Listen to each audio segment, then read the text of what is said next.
Bonjour à tous et bienvenue sur Campus Débat. Aujourd'hui, dans l'interview des grands leaders, avec nous, le président Kwasi Dibi Nicolas, président du GEPSI.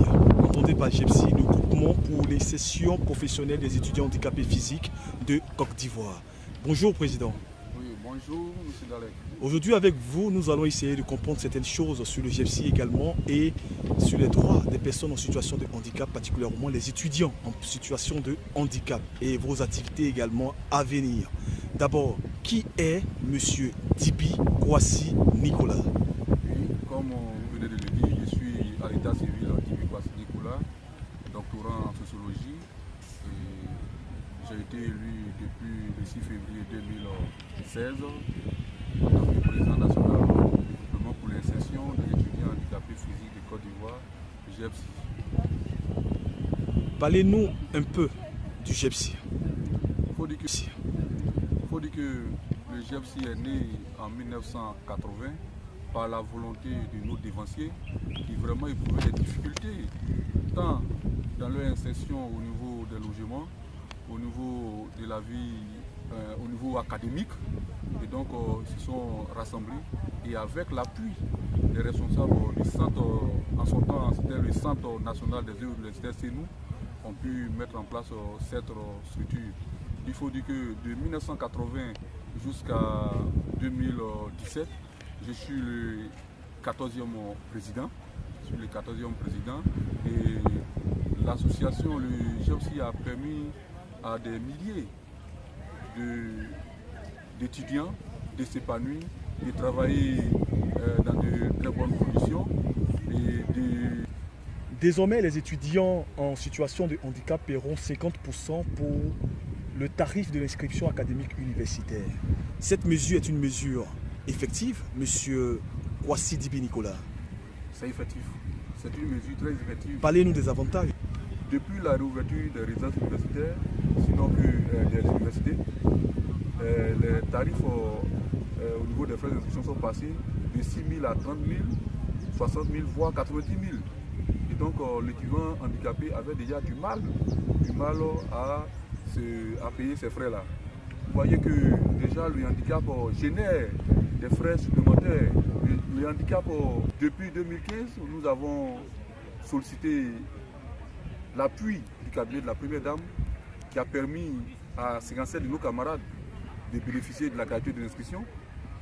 En 2016, nous avons reçu 7 millions. 7 millions de la part de la Première Dame, ce qui a permis d'inscrire 100 de nos amis, mais nous avons toujours constaté que beaucoup parmi nous avaient du mal à payer les frais de scolarité. Et le GEPSI, c'est une association, c'est un mouvement national. C'est plus de 1500 adhérents. Et nous avons donc décidé de toucher l'autorité qui est au-dessus de l'université, c'est-à-dire Madame le ministre de l'Enseignement supérieur. Et Dieu merci, connaissant déjà nos difficultés parce qu'elle a été présidente de l'université Félix Houphouët-Boigny, et elle nous a accordé là. D'abord, elle déjà, elle pouvait nous accorder la gratuité de l'inscription, mais la conférence des présidents des universités ont décidé que ça soit exonéré à 50%. Mais pour l'instant, nous disons que c'est déjà bon. Et nous continuons toujours de discuter avec les présidents de l'université afin que cette inscription-là soit revue encore à la baisse. Et déjà, nous saluons déjà les présidents de l'université qui vraiment ont favorisé, ont accompagné Madame le ministre dans son élan. L'application de cette mesure, c'est pour cette année ou l'année académique universitaire à venir? Comme je l'ai dit, c'est une décision qui est prise pour toujours. Et il faut dire que déjà pour cette année, il y a même l'université d'Alois qui décide d'accorder la totalité, c'est-à-dire 100%. Et nous sommes en train d'échanger toujours avec les autorités universitaires afin que cette mesure-là soit soutenue par une loi, sinon ou bien par une mesure administrative. Parce qu'il faut dire que les hommes passent, mais les étudiants demeurent, les GEPSI demeurent. Et donc c'est sur ça que nous sommes en train de négocier toujours avec les autorités universitaires afin que cela ne soit pas comme on appelle. La réhabilitation des universités de Côte d'Ivoire, le système LMD, un système anglo-saxon, a été introduit dans le système éducatif ivoirien, précisément dans le supérieur. Monsieur le Président, quel est votre avis, un mot, on va le dire, sur le système LMD? Il faut dire que déjà la volonté de nos autorités, c'est un enseignement de qualité, une formation de qualité. Et donc, si le système LMD a été introduit dans nos universités, c'est afin d'améliorer la qualité de la formation.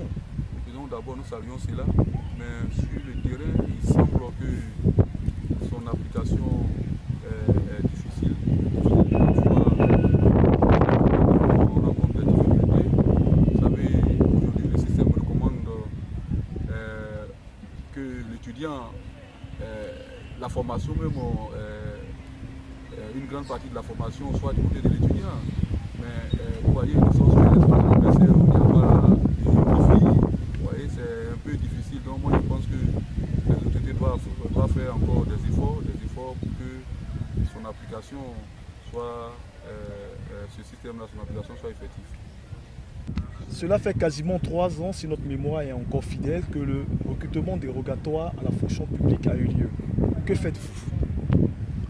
Et là, parlant du recrutement dérogatoire, il faut dire que, sinon la question même de l'employabilité, c'est le problème majeur que rencontrent les jeunes étudiants handicapés diplômés. Vous voyez que la personne handicapée même est victime de discrimination sur le marché de l'emploi, tant dans le secteur public que dans le secteur privé.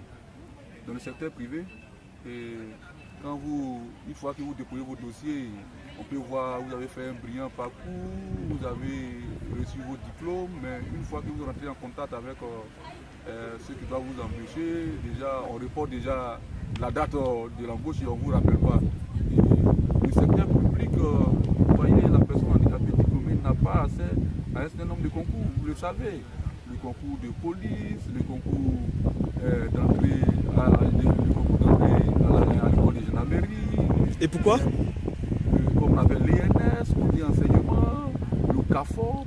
Alors c'est ce secteur-là qui le premier pourvoyeur. Mais pourquoi les personnes en situation de handicap particulièrement? Les handicaps.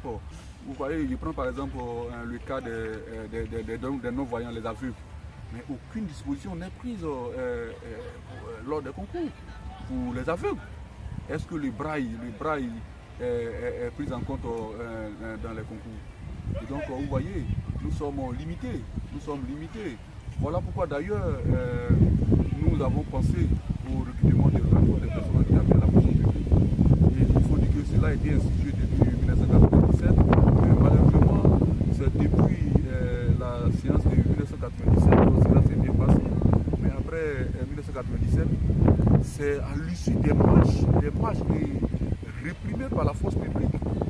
La force publique ce recrutement-là est lancé. Et nous attirons l'attention des autorités d'institutionnaliser le recrutement dérogatoire. Oui, parce que ce recrutement permet à la personne handicapée diplômée d'avoir accès à la fonction publique, comme nous le disons. Et aussi, je pense que le gouvernement, sinon l'État, doit penser aussi à un mode de recrutement des personnes handicapées à la fonction publique. Il y a des concours où les personnes handicapées ont accès, mais ces concours, on peut fixer un quota. Ça existe dans d'autres pays, au Burkina, c'est 10% sur chaque concours d'entrée à la fonction publique. Et donc, nous faisons un plaidoyer et on continue toujours. Et à ce que ce recrutement-là, non seulement soit lancé cette année, parce que cela fait, évidemment, vous avez bien souligné, cela fait 3 ans déjà, et d'autres qui n'ont pas assez de concours, ils sont là, ils ont fait et que l'État aussi pense à son institutionnalisation afin que, toutefois qu'il devait avoir un recrutement, cela ne doit pas être de la volonté des personnes handicapées. Et vous attendez combien de personnes cette année? Et moi, je l'ai dit, quand on fait une estimation, c'est plus de 5000 personnes recrutées à la fonction publique chaque année. Pourquoi l'État n'est pas concédé peut-être 10% aux personnes handicapées diplômées? 10%, c'est possible. C'est possible souvent. Souvenez-vous que depuis 1997, nous disons que l'État peut faire mieux. Voilà pourquoi d'ailleurs, à travers votre micro, nous faisons un plaidoyer que ce recrutement-là soit... Monsieur le Président, nous sommes quasiment au thème de notre entretien. Si on vous demandait une vision de l'école ivoirienne, autrement dit, quel modèle d'école vous voulez pour la Côte d'Ivoire? Merci. Et là, j'ai un pressement au cœur. Quand déjà je consulte les meilleures universités d'Afrique et qu'aucune université de mon pays n'est classée, déjà j'ai un pressement au cœur. Et ça y va même de l'image même de mon pays. Et donc nous prenons une école sans violence, avec un enseignement de qualité, des élèves et étudiants respectueux envers leurs maîtres. Et c'est cette vision de l'école que nous prenons désormais. Et vous voyez que depuis que j'ai accédé à la tête du GFC, nos mots d'ordre de communication, ce sont des plaidoyers. Et donc vraiment voilà ce que je peux dire ici. Voilà. Un message à lancer?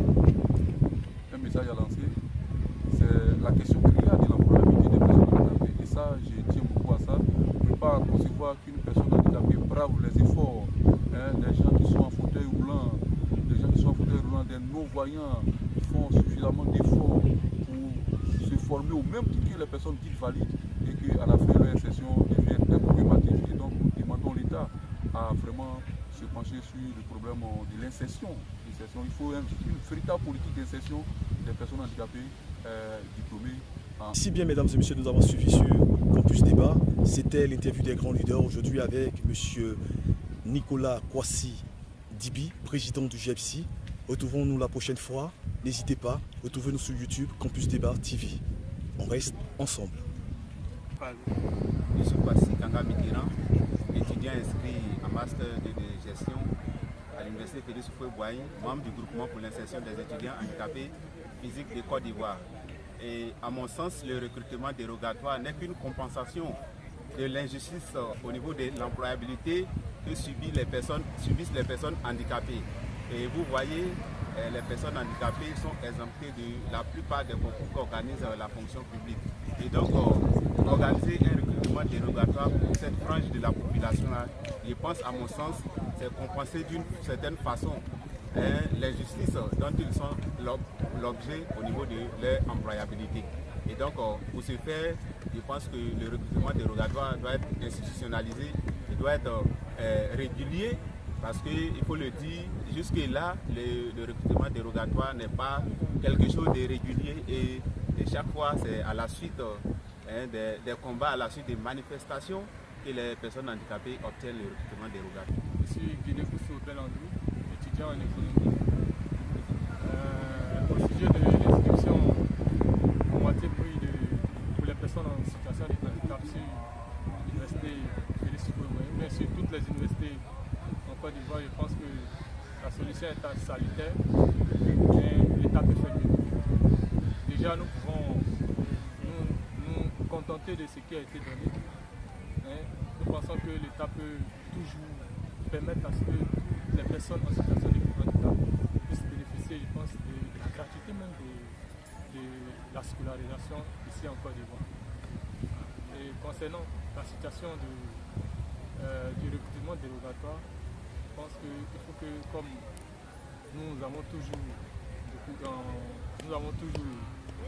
l'envie de travailler, il faut que l'État se penche sur notre situation.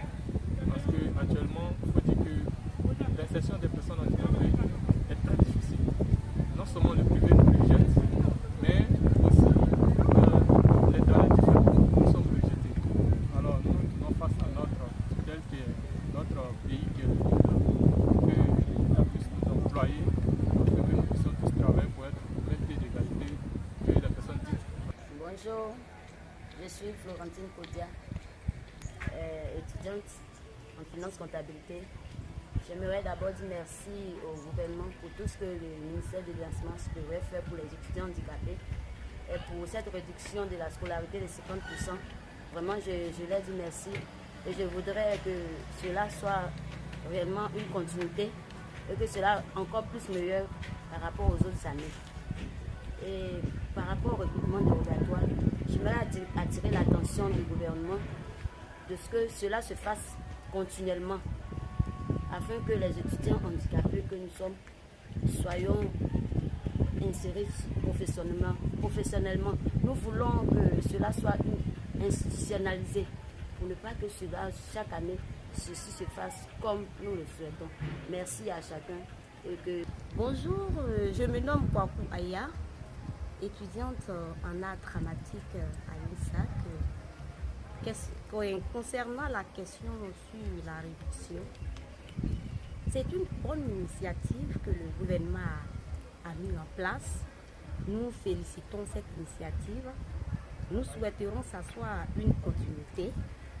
Et aussi, nous voulons aussi parler de la réduction concernant le recrutement dérogatoire. C'est un plaisir, un réel plaisir pour nous d'apprendre cela. Nous demandons au gouvernement de continuer dans cette dynamique afin que nous, en tant qu'étudiants en situation d'handicap, nous ayons le courage encore de continuer nos études, et ceux qui arrivent aussi, qu'ils prennent aussi l'initiative, qu'ils prennent les études aussi.